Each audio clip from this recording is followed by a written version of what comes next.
Hey everybody, this is TotalGamerJunkie. I want to welcome you all back to my channel.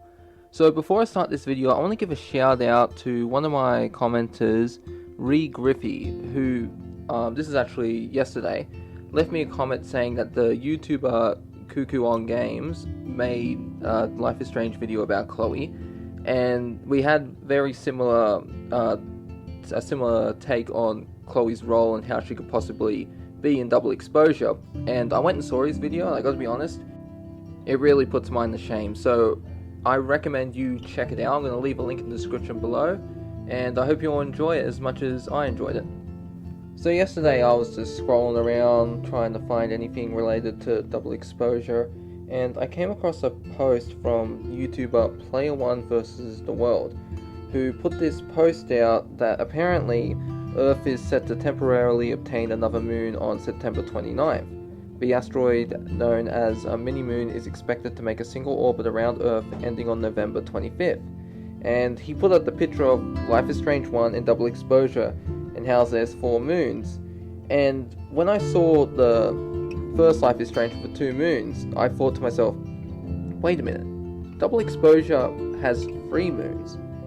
We got, when you play the game, we see that in dialogue options there's 2 moons.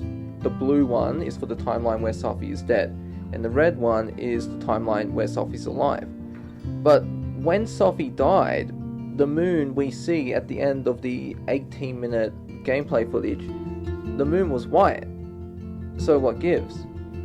Now on average, blue moons tend to occur about once a year. So that scene where Max is looking up at the sky and she sees the blue and red moons, the blue moon could be just, okay, this is just happening once in a year, so the moon in the game will mostly be white, with the exception of that day. Now a red moon which is also called a blood moon, happens during a total eclipse. So that's when the Earth moves between the sun and the moon and cuts off the moon's light supply. Now let's say, for argument's sake, okay, the blue moon is only going to appear once on a particular day, because we know that with Life is Strange, time passes. Sometimes it's days, weeks, and months, and so you can make the argument, okay, the blue moon's only going to appear once at night, and then the next day the moon's going to be white again. And for a brief time, because Max, we know that she can not only shift between realities, she can switch stuff between realities, as we see she did this with Moses' telescope. In the timeline where Sophie's alive, the telescope is all fixed up. However, in the timeline where she's dead, the telescope is still packed up. And Max ends up switching the telescope between realities, and the detective sees this, and he can't believe what he's seeing. It's like, what the hell's going on? So the blue moon could be like that. It will temporarily go into the timeline where Sophie is alive,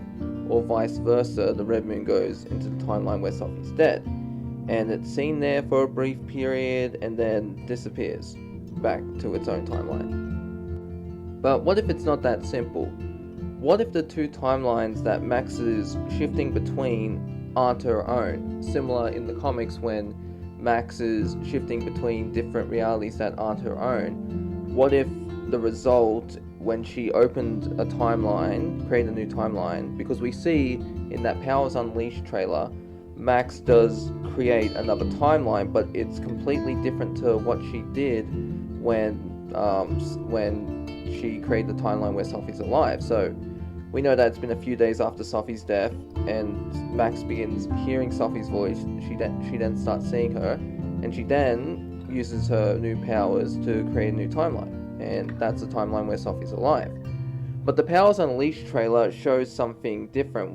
It looks like Max is at the place where Sophie has died, and she's trying to and that's when she discovers her powers for the first time, and then she opens a new timeline, and even the shifting ability is completely different, because we see that in that Powers Unleashed trailer, we see that there's this big white circle, and Max opens it. It's like a little, I guess you could say, to me it looks like a bit like a water bubble, and she opens it. But when Max creates a new timeline where Sophie's alive, in the game trailer we see that it looks completely different. So what if what we see in that trailer, that's Max's original timeline, and she ended up shifting to this alternate timeline, and in this timeline, like, as a consequence for her powers, she ends up losing her memories. And the moon in this timeline has always been blue, and in this alternate timeline the moon's always been red.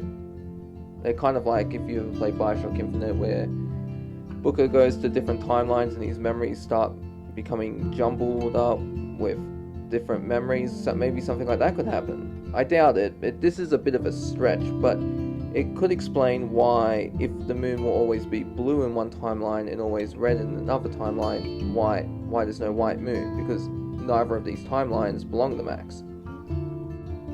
Now, even I'll admit this is a bit of a stretch, but I thought it'd be interesting to share it with you all. Well, anyways, that's the end of this video. Hope you all enjoyed it, and I'll see you in the next one. This is TotalGamerJunkie, signing off.